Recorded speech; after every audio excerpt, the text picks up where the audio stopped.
Բարև ձեզ, իմ սիրելի քույրեր եւ եղբայրներ։ Բարև ձեզ իմ անգին հայեր։ Մենք գիտենք, թե ինչ է կատարվում աշխարհում։ Ոչ մեկիս համար գաղտնիք չէ։ Եվ բոլորիս դա մտահոգում է։ Չասեմ նաեւ վախեցրել է։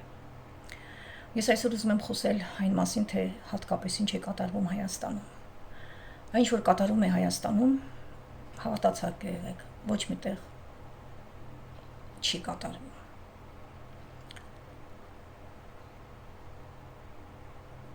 Ինչի մասին, որ համել ես պիտի խոսեմ, եւ այն, որ հիմա կատարվում է, մենք այս մասին գրել ենք դեռևս 2017 թվականի դեկտեմբերի վերջերին, բայց պարզվում է մենք այդպես էլ չհասկացանք, եթե մենք ժամանակին հասկանայինք, չենք հասնի այստեղ, որտեղ որ հասանք, բնականաբար նրանք իրենց անելիքը պիտի անեին, բայց մեր վիճակը այսպեսին չէր լինի։ Եվ հիմա մեզ ամեն գնով արթնանալ է պետք։ Ես հենց այդ մասին եմ նորից ուզում խոսել, երանի չխոսեի։ Ես խոսում եմ, քանի որ չեմ կարող չխոսել։ Մի խոսքով չերկարացնեմ, անցնեմ հիմնական հարցին,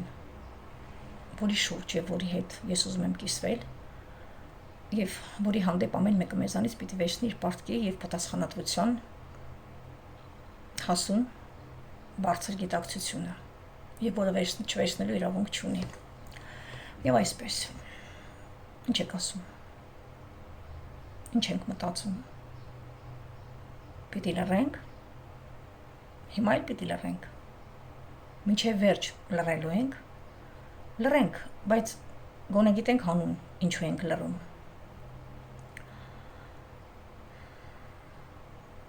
Ոչ ոք բողոքի ձայն չբարձրացրեց, երբ Նիկոլը, խոսելով Արցախի իշխանությունների մասին, կոչեց նրանց Արցախի հայկական համայնքի օրինական ընտրված ներկայացուցիչներ, որով առաջինն էր ողջ աշխարհում, որ հավասարության նշան դրեց Արցախի օրինական իշխանությունների ու Բաքվում նշանակված ադրբեջանցիների միջև։ Եվ դա ընդամենը պատահականություն չէ։ Ինչպես պատահականություն չէ Հայաստանում կազմված փաստաթղթում կամ տրված անձնագրում Արցախը Հայաստանի կազմում նշելը, որոնք տեղադրվեցին համացանցում։ Այդ բոլորը 2 տարի շարունակվող խաղաղության անվան տակ պարտվողականության, քաղաքականության հանրագումարն է, որը դրսից պարտադրում են այստեղ իրենց դրածոներին։ Եվ դա ինչ խոսք այսօր չէ, որ սկսվել է։ Գիտեք, օտարին մեղադրելուց առաջ 100 անգամ պիտի մեղադրել իրենց ընդդիմություն հայտարարած հայերին, որոնք իրենց անձնական խնդիրներն են լուծում, երբ թույլ են տալիս այժմյան վարչակարգին իրականացնել բացահայտ հակահայկական քաղաքականություն։ Հատուկ մերջանը գցելու նպատակով, որ իրենց դարավոր երազանքն իրականացնեն, իսկ ինչն է նրանց, որն է նրանց դարավոր երազանքը, Հայաստանն առանց հայերի, որը սեպի պես խրվել է 2 քոչվոր ցեղերի միջև,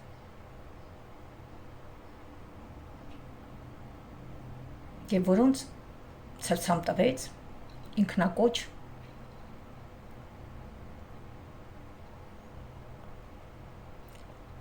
ընտրյալ կոչեցյալների կողմից։ Դիտեք, արդեն վաղուց բացահայտ ազերի շները դրոշ են ստեղծել եւ վրան Երևան գրել, այն կոչելով Արևմտյան Ադրբեջան։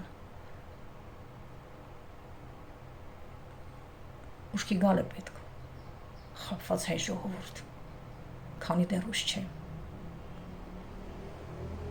Եկեք տեսնենք, թե ով եւ ինչպես ծնեց այս ամենը։ որտեղից սկիզբ առավ։ Տեսնենք, թե ոնց ԼՏՊ կոչեցյալը ինչպես ամբողջությամբ արժեզրկեց մեր անկախության գաղափարը եւ ինչպես ազգադավ ու դավաճանի պահանջով առանձին Ղարաբաղի ու Հայաստանի անկախ հռչակումը բացահայտ հռչակագրի խախտում էր, որը ծնեց Ղարաբաղի Արցախի հարցի անլուծելի խնդիրը, որը ինչ տասնյակ հարյուրավոր մաքրամաքուր հայրենիներն իրենց կյանքի գնով վճարեցին, որ հիմա մենք ինչ անենք, քյոխվայություն անենք ազերների հետ, գիտեք, մարմինդ փշաքարայեցնող տագդող է անցնում, երբ նայում ես նրանց մարդկային մտքից վեր վճռագործություններին եւ համացանցում վերջերս նորից ես ինքս էլ տեղադրեցի Սումգայիթում կատարված նրանց ոչրագործությունները, դա պարզապես հնարավոր չի, նորից եմ կրկնում, դիտել առանց փշաքաղվելու, տաք ու սառը դող է անցնում ողջ մարմնովդ։ Նախ ասեմ, որ Հայաստանի բոլոր սահմանադրությունների նախաբանում գրված է, որ այդ սահմանադրությունները հենվում են անկախության հռչակագրի վրա։ Բանից պարզում է, որ այդ փաստաթուղթը, որի հիման վրա պիտի գրեին Հայաստանի սահմանադրությունը, կոչվել է անկախության վերականգնման հռչակագիր։ Այս մասին էլ իմացեք, թե որ փաստաթղթի հիման վրա են մեր սահմանադրությունը գրել։ Եվ սա ինչ է նշանակում։ Սա նշանակում է, որ մենք վերականգնում ենք մեր անկախությունը։ Ես ինքս ինձ իրավասու չեմ համարում խոսել այս մասին կխոսեն պատմաբանները, այս մասին կխոսեն նեղ որակյալ հայ մասնագետները, բնականաբար հայ մասնագետները, զտարյուն հայերը։ Եվ վերջում, իմ խոսքի վերջում նորից փոքրինչ ես կանդրադառնամ այս մասին։ Գիտեք, 1990 թվականի օգոստոսի 23-ին ընդունված անկախության հռչակագիրը իր հերթին որպես հիմք ընդունում է Հայաստանի Հանրապետության անկախության հռչակագիրը։ Հայկական ԽՍՀ Գերագույն խորհուրդը արտահայտելով Հայաստանի ժողովրդի միասնական կամքը, գիտակցելով իր պատասխանատվությունը հայ ժողովրդի ճակատագրի առջև, համայն հայության իղձերի իրականացման եւ պատմական արդարության վերականգնման գործում, ելնելով մարդու իրավունքների համընդհանուր հռչակագրի սկզբունքներից եւ միջազգային իրավունքի հանրաճանաչ նորմերից, կենսագործելով ազգերի ազատ ինքնորոշման իրավունքը, հիմնվելով 1989 թվականի դեկտեմբերի 1-ի հայկական ԽՍՀ եւ Լեռնային Ղարաբաղի վերամիավորման մասին, հայկական ԽՍՀ Գերագույն խորհրդի եւ Լեռնային Ղարաբաղի ազգային խորհրդի համատեղ որոշման վրա, զարգացնելով 1918 թվականի մայիսի 28-ին ստեղծված անկախ Հայաստանի Հանրապետության ժողովրդավարական ավանդույթները, ես նորից եմ շեշտում այստեղ մեկ անգամ եւս, անկախության հռչակագիրը սկզբում, երբ որ քննարկվել էր մեր սահմանադրությունը գրելու ժամանակ, առաջին սահմանադրությունը, որը առաջին իսկ տառից արդեն ապազգային էր, մեր ստրկացման եւ մեր գաղութացման համար էր գրվել, դա կոչվել է անկախության վերականգնման հռչակագիր։ Եվ նորից այս վերջի երկու նախադասությունները կարդամ։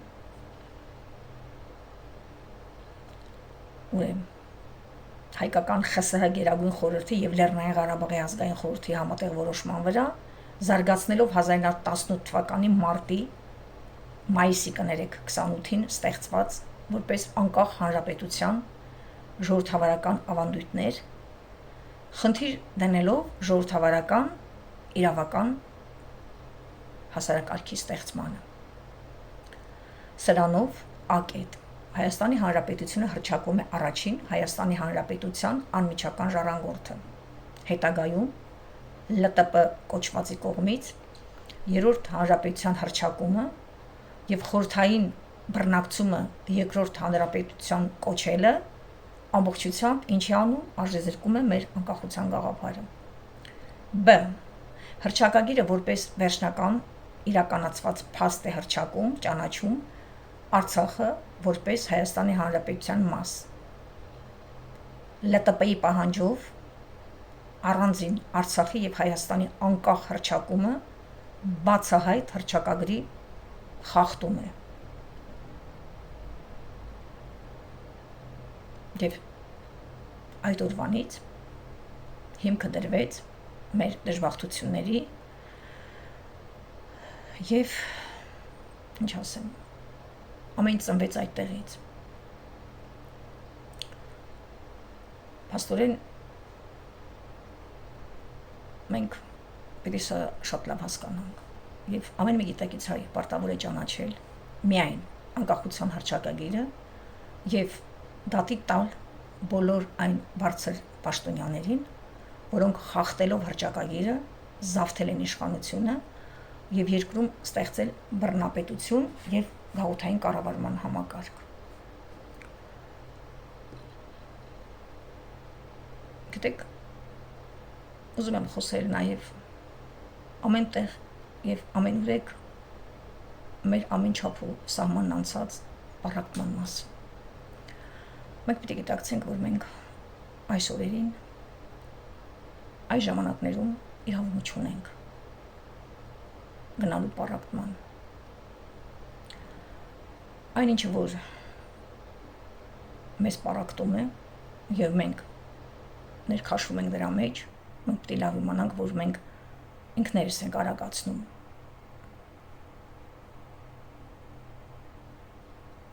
մեր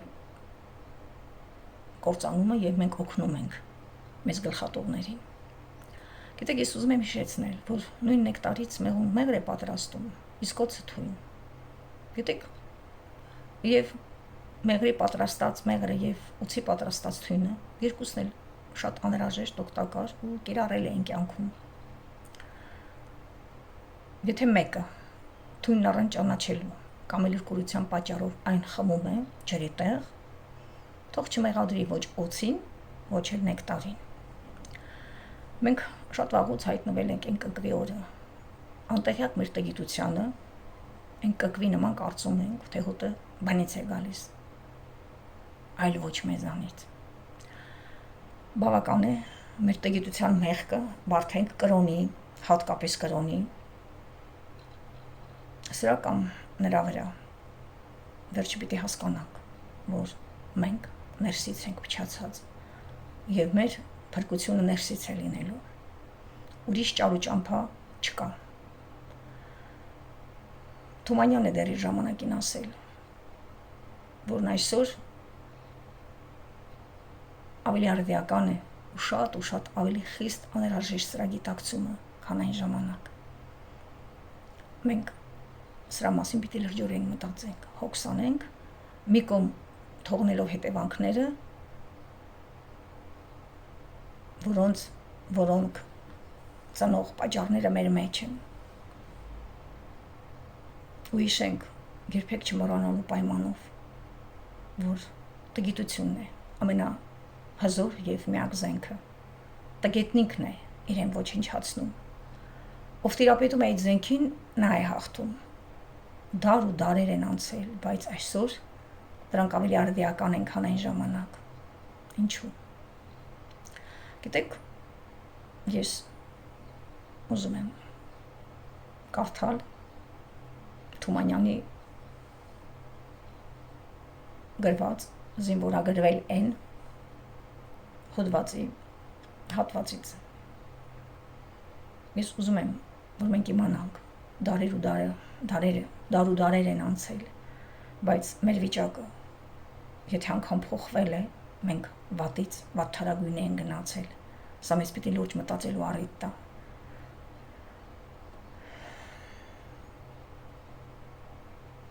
Եվ մենք հասկանանք, որ մեր դժբախտությունների պատճառը մենք ինքներս ենք։ Ամեն ինչ փնտրենք մեր մեջ։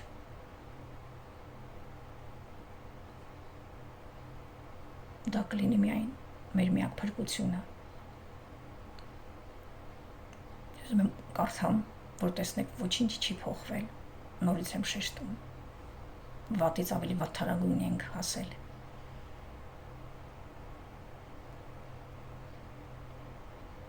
Զինվորագրվել այդ հատվածն եմ կարդում, հոդվածի Թումանյանի։ Գիտեք, մարդ կարծում է, թե քրիստոնեությունն ու եկեղեցին նույն բաներն են։ Մի քիչ խորամուխ է լինում ու տեսնում է, որ ոչ թե նույն բաները չեն, այլև մինչև անգամ հակառակ բաներ են։ Մարդն այսօր կարծում է, թե Աստված է մարդուն ստեղծել, բայց էգուտ ընդհակառակը համոզվում է, թե մարդն է Աստծուն ստեղծել։ Կարծում է, որ սոցիալիզմն ու սոցիալիստները նույն բանն են, ու հանկարծ դերահասու է լինում, որ դա էլ քրիստոնեության ու եկեղեցու պես կարող են հակառակ բաներ լինել։ Եվ մի սոցիալիստ նույնքան վտանգավոր կարող է լինել սոցիալիզմի համար, ինչքան մի հոգևորական քրիստոնեության համար։ Միթե կարծում է, թե թագավորն ու բուրժուան բախտավոր մարդիկ են։ Այսօր այդպես է կարծում, մյուս օրը պարզտեսնում է, որ դրանք աշխարհի ամենադժբախտ մարդիկ են։ Այնքան դժբախտ, որ կարիք ունեն, ինչպես զրույցն է խոր իմաստ պատմում, մի երջանիկ օր աղքատի շափիկ որոնելու։ Մի օր կարծում է, թե մարդը բնության թագն ու պսակն է։ Մենակ նրան այդպես ստեղծել Աստված։ Մյուս օրը այդ կարծիքը միայն նրա ծիծաղն է հարուցում։ Այն մարդը, որի միտքը գործում է անդադար ու որոնում, նա կարող է եւ շատ սխալների մեջ ընկնել, բայց մի տեղ 40 տարի նստել չի կարող։ Եվ որովհետեւ ես նրանցից մեկն եմ, ինչպես կարող եմ զինվորագրվել այս կամ այն կուսակցությանը կամ նրա թիմի թերթին։ Ահա քրիստոնեությունը, որն ինձ համար այնքան աստվածային է, բայց ես քաշվում եմ ինձ քրիստոնյա անվանելու։ Մարդու աշխատանքի ու վաստակի արդար բաշխման գաղափարը ինձ համար այնքան սուրբ է, ով ասեմ, բայց ինձ սոցիալիստ չեմ անվանել երբեք։ Մի կողմից քաշվում եմ, որովհետև ոչ մեկի առումով կատարյալ չեմ։ Քրիստոսն ասում է երկու շապիկից մեկը տուր չունեցողին, իսկ ես մի քանի շապիկից մեկն էլ չեմ տալիս հաճախ։ Մյուս կողմից էլ վախենում եմ, որովհետև մեդանը լիքն է կեղծ ու այլանդակ քրիստոնյաներով ու կեղծ սոցիալիստներով, այսպես կոչված այլադեմ քրիստոնյաների ու սոցիալիստների բազմությունով, քրիստոնեության ու սոցիալիզմի գաղափարախոսներով։ Միտքս պարզ եմ,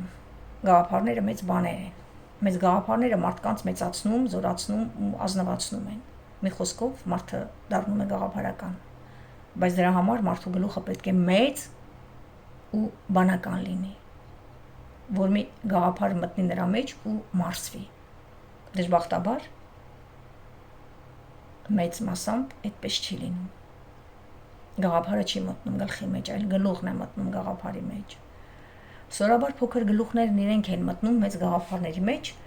ինչպես մեծ ծովի մեջ, ու այս տեսակ մարդիկ հոգեպես, բարոյապես, մտավորապես խեղդվում են ու դառնում ոչ թե գաղափարական, այլ գաղափարագար։ Սա նույնքան դժբախտ երևույթ է, ինչպես խելացիի համար խելագարը։ Այս տեսակ մարդիկ ոչ թե առողջ դատում են, այլ դուրս են տալիս, եւ հավատալով, թե իբր իրենք գաղափարի զինվորներ են, իրենք իրենց տաքանում են ու դառնում վտանգավոր եւ մինչեւ անգամ դաժան ու խորշելի արարածներ։ Մինչդեռ գաղափարի մարդը միշտ գրավիչ է ու ազնիվ։ Եթե հոգևորական է, լինում է մոլերանտ ու անգիր արած դուրս է տալիս ավետարանի նախադասությունները, որոնք ոչ մի կապ չունեն իր սրտի հետ, իր ներքին աշխարհի, մարդու հետ եւ մի սպանիր ասելով միշտ կարող են ինկվիզիցիա սարքել։ Եթե սոցիալիստ է, անգիր գիտի, թե ինչ են ասել այսինչ այնինչ սոցիալիստները, բայց բնավ չգիտի, թե ում, որտեղ եւ ինչ պետք է ասի ինքը։ Դուրս է տալիս սոցիալիստների բառերն ու նախադասությունները, բայց ի վերջո բացի տերորից, որը նրա իդեալն է, թե անհատական, թե մասսայական, նա ուրիշ ոչինչ չունի իր մտքում։ Այսպես, էապես, ոչ սրանցից եմ, որ սրանց հետ լինեմ, ոչ էլ, ինչպես ասի, իբր քրիստոնյա կամ սոցիալիստ, այնքան կատարյալ, որ թեկուզ այն սակավաթիվ սոցիալիստների ու քրիստոնյաների հետ լինեմ։ Վերջապես, իչքան էլ վերջիներին հարգեմ ու սիրեմ, մենք մի տեսակ հոգեպես տարբեր կլիմաների մարդիկ ենք։ Մինչդեռ քրիստոնյա մեկի պաշտամունքի կենտրոնը բարոյականությունն է, մյուսի իդեալը ազատ ու արդար հասարակարգը։ Իմ ու իմ նմանների պաշտամունքի առարկան գեղեցիկն է, գեղեցիկ, որ ասում եմ, շատերը գեղեցիկ կին կհասկանան, ինչպես բարոյականություն ասելիս լոկ սեռական ողջախոհություն են հասկանում, բայց ես քչերի հասկացած գեղեցիկն եմ ասում, սրանից հետո ես ինչպես կարող եմ զինվորագրվել որևէ կուսակցության կամ նրա թերթին։ Ինչպես տեսնում եք, ոչինչ չի փոխվել։ Որպեսզի փոխվի, մենք պետք է փոխվենք։ Գուցե դաժան է հնչում եւ շատ եմ կրկնում, բայց դա անհրաժեշտություն է, որպեսզի մենք հասկանանք ու գիտակցենք, մենք ներսից ենք փչացած։ Բառի ամենալայն իմաստով մենք պետք է ներսից սկսենք կառուցվել։ Եվ դուք լավ իմացեք, մենք մեր առջև դաժան կռիվ ունենք տալու։ Մենք ոչ միայն պիտի պահպանենք, որը բացարձակ կորցնելու վտանգի առջև ենք կանգնած, այս Արևելյան Հայաստանի կտորը, որի վրա ապրում ենք հիմա, մենք հայերս, եւ այնտեղ ապրում են աշխարհասփյուր հայության 10%, 90% չէ ապրում։ Սպիտակի եղերնից բացի վերջին տարիներին ոչինչ չի կիրառվել մեր դեմ։ Եվ այն աշճան անամոթ են, որ պատրաստ չեն մեզ ընդունելու մեր հայրենիքում, որտեվ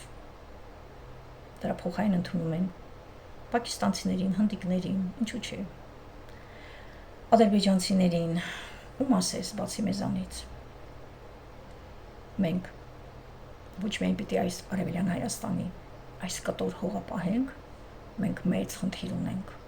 Մենք ունենք Արևմտյան Հայաստան, որը մենք պիտի անպայման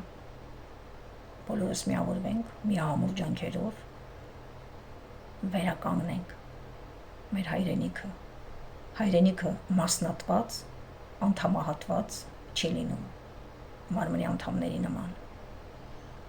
Այնպես որ մենք պիտի արթնանանք, թող ոչ մեկ այլևս չհանդգնի, չփորձվի ասի, եկեք ինձ միացեք։ Ոչ մեկի չի գնալու միանա, բոլորն իրար են միանալու։ Իսկ ով չի ուզի միանա, թող զրկվի բոլոր իրավունքներից եւ թող քաշվի մի կողմ։ Առայժմ այսքանը, լավ մնացեք։ Եվ մեր արարիչ հայրը մեզ զորակից թող լինի մեր առաջնորդը, մեր մտքի եւ սրտի կույր աչքերը բացի, որ հասկանանք ինչ ենք անում։ Մենք մեր ձեռքով մեր աչքերը հանում ենք եւ ինչ ենք անում, տեղը աղու պախպեղը բիբար ենք լցնում, որ իրավունքը մենք չունենք, որտեվ ազգը անգամ մենք այսօր ամբողջ աշխարհում ապրող հայերս չենք, ազգը մեր նախնիներն են եւ մեր գալիք սերունդը։ Մենք ասկասելով միայն պիտի սա հասկանանք եւ մենք ինչը վերաբերում է ազգային արժեքներին, բացարձակ իրավունք չունենք անգամ աշխարհասփյուր բոլոր հայերով որոշում կայացնենք նրանց փոխարեն, որ մեզ ավանդել են, թողել են այսքանը, եւ իրավունք չունենք որոշում կայացնենք նրանց փոխարեն եւ նրանց ոչինչ չթողնել, որոնք պիտի գան մեզանից հետո։ Լավ մնացեք։ Պառակտմանավերջ։ Ոչ մի հողի վրա ոչ մեկ իրավունք չունի պառակտելու ազգին։ Որտեղ մենք այսօր նորից եմ կրկնում, ինքներս ենք մեզ ոչնչացնում, որի իրավունքը ոչ մեկի չի տվել։ Լավ մնացեք։